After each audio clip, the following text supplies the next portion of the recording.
Good morning, Guardians. The Hijabi Gamer here, and yes, I'm a day late. I've noticed sometimes early in the morning my internet gets wonky. Either that or the Destiny servers don't seem to have I don't know. It's difficult for me to sometimes get on, so it's not like I have no internet, it's just I can't get onto the Destiny servers sometimes. Anyway, before I start this video, just a warning in advance. So I found out that we need to get into work earlier next week for the next couple of weeks. So I need to be at work before 6 a.m. So while I will probably be able to do the Zur videos Friday morning, because I really have to do them because you only have 48 hours to get to Zur.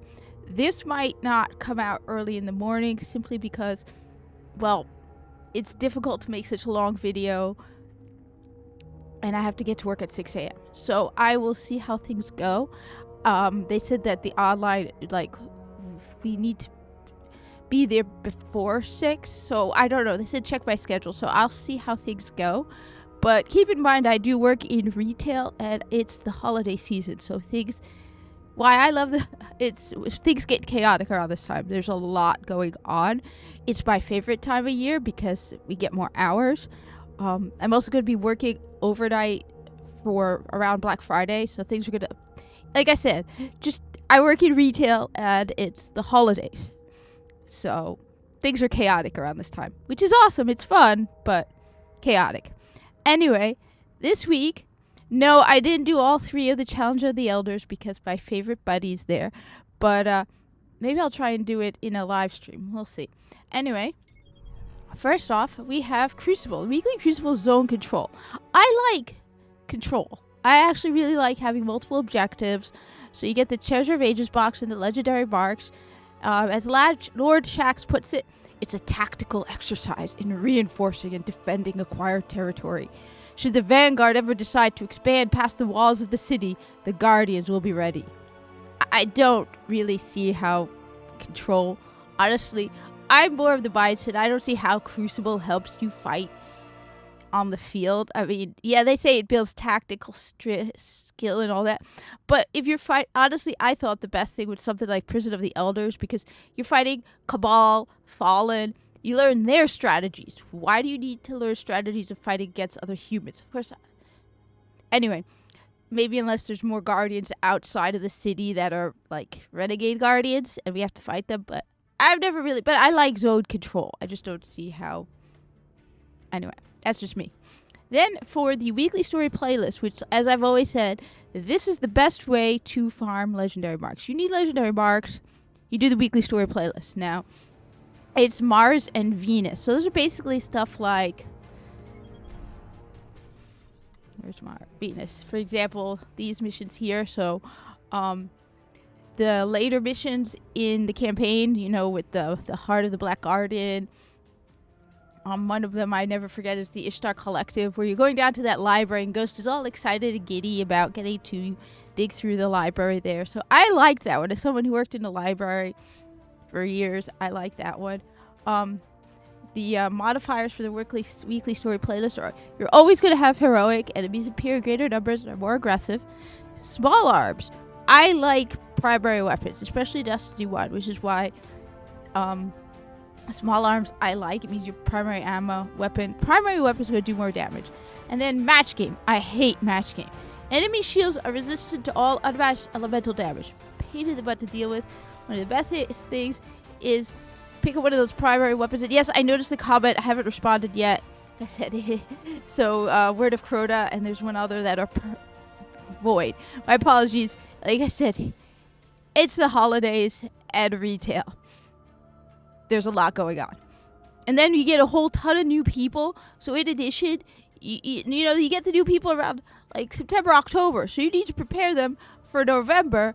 And it's like cramming in all this retail knowledge in a short period of time. So yeah, but this is a great one to have, have one of each element. But I'm not a big fan of match game just because it was not fun against Omnigul. But that's just the weekly story playlist. Siva Crisis Heroic, you have, as always, heroic enemies appear in greater numbers and are more aggressive, which is impressive that they could be even more aggressive than they already are. They don't seem to like us very much. Not sure why. Then you have fresh troops, so some enemy squads have been fortified with additional reinforcements. So more bad guys who are heavily aggressive and in greater numbers. They're angry with us. It's our planet, anyway. Airborne. Players deal more damage while in the air. As a hunter, I love that, just because I like jumping around. And Catapult. Grenade recharge rate is greatly increased. So Siva Crisis Heroics, nothing really, like, boom. It's just, yeah. So that's the Siva Crisis Heroic. Then for the weekly Nightfall Strike, this one I did partially in live stream, and then people came in and helped me. But it's the one on the Dreadnought. It's the one with the two brothers. It's, where is it? Shield Brothers. This one. It's the one where you have the two dudes, one of them that bounces around, and the other one that has the shield. And it's you go all the way to the Cabal ship that's crashed into the Dreadnought. And you have those Scions, those Void Scions, that I don't care what the modifiers say, they are match game. You cannot kill them unless you're using Void. But then you have the massive tank, which is just a pain in the butt with the flames shooting from the ground. And after that, you go through there, and then you go through the Dreadnought, and the next part is pretty easy. And then you get to the two brothers who are trying to blow up the Dreadnought. It's fun because Cade 6 is in it. So it's the Shield Brothers. Yeah, I was doing the mission for the oh god, I can't even remember. I keep forgetting the name of this gun. It starts with a C and it's a shotgun. The Chaperone. And you need to do the Shield Brothers. And you need to kill them with the shotgun. And so that one puts you in by yourself. And yeah. So the modifiers for the Nightfall. What am I doing?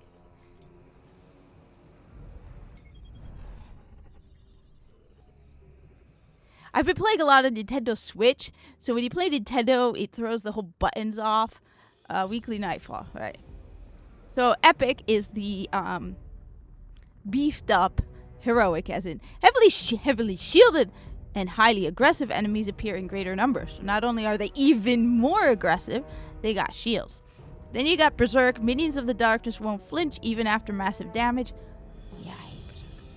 Then you have fresh troops. So even more enemies. Some enemy squads have been fortified with additional reinforcements. So you're getting even more enemies. So basically just...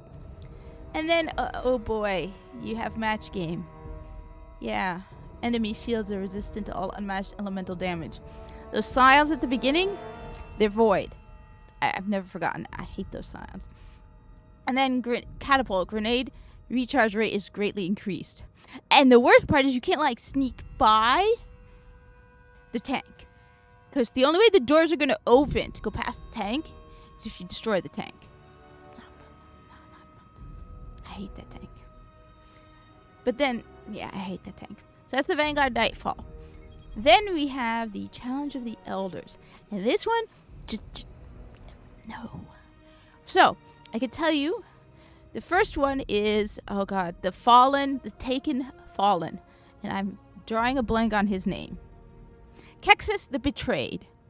The second is Cabal Strategist Val Araun. And what's interesting is, I didn't even check the modifiers before I started, but I figured them out.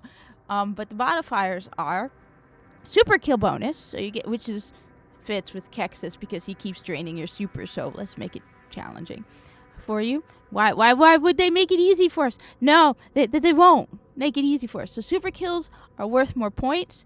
Then you have grounded. Players take more damage while airborne, the opposite of airborne. And finally, my least favorite. I hate this modifier. I really, really, really hate this modifier. Exposure. Guardian shields are increased but do not replenish. So, one of the best things you could do against exposure is Red Death. Each kill heals you and speeds up reloads. So, that's one of the nice things about Red Death. And damn it, I am still doing the whole Nintendo Switch thing. But yeah, I was like, yeah, I have to get to work, so I did not want to deal with Val Araun. Like I said, the difficulty The range of difficulty in Challenge of the Elders is just insane. And I know I've seen other people who say it. Val Araun is really hard. But then you have the Hive, who are ridiculously easy. Like, even Kexus the Betrayed, I didn't even realize exposure was up, and I didn't die a single time against Kexus the Betrayed. It was like midway through, and I'm like, wait a minute, my health isn't regenerating. Oh, I'm assuming it's exposure. And then I just switched to Red Death. But I didn't die doing Kexus the Betrayed. He's among the easier ones. The easiest are the Vex. But then you have Val Araud and Norusk, Servant of Oryx. Those two are a nightmare to deal with. So it's like the range of difficulty is just weird with Challenge of the Elders. But I like Challenge of the Elders, and I like soloing it. I've noticed if you solo Challenge of the Elders, your game improves. Like Destiny 2, everything is easy if you play, because you have to kill everything fast, and you've got just hordes coming at you. And then finally, the weekly raid. Weekly raid is Vault of Glass. So Destiny Vault of Glass. I need to do this on Xbox because I need to get No Time to Explain. So look me up. Yeah. Like I said, anyway, that's the weekly reset for Destiny 1. Like I said, just things are going to be up in the air for the next couple of weeks because it's the holidays. And I'm in retail. And I'm in one of those hot retail stores where people like to go during the holidays. That's all I'm going to say. Lots of people. I'm going to be making, so just a heads up, I'm going to be making a holiday shopping guide from a retail person because I did that last year. And I have got some suggestions on how to help your holiday shopping season. In addition, I've been playing Breath of the Wild. I decided I played it back when it first came out. And I really didn't like it, but I've been watching beat 'em ups master playthrough, so I was like, you know what, let me give it another try. So that's why I'm all confused on the buttons, because Nintendo's opposite Xbox, so it's like, yeah, I gotta look down. Oh yeah, A is down on Xbox, whereas it's on the side on Nintendo. That is so confusing. I wish there was a way you can remap the buttons. Maybe there is. I'll check into it.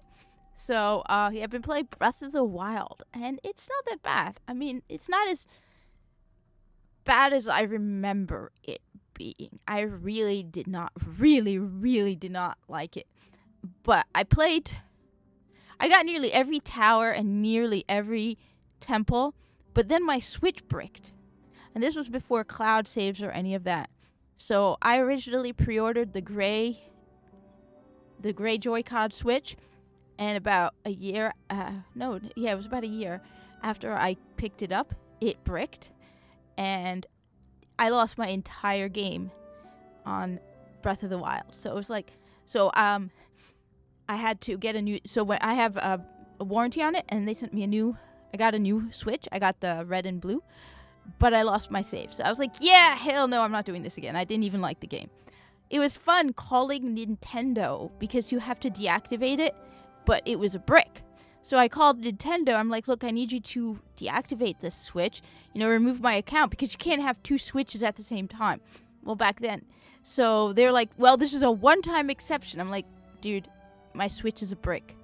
This isn't like I'm asking you for a favor. My Switch is literally will not turn on.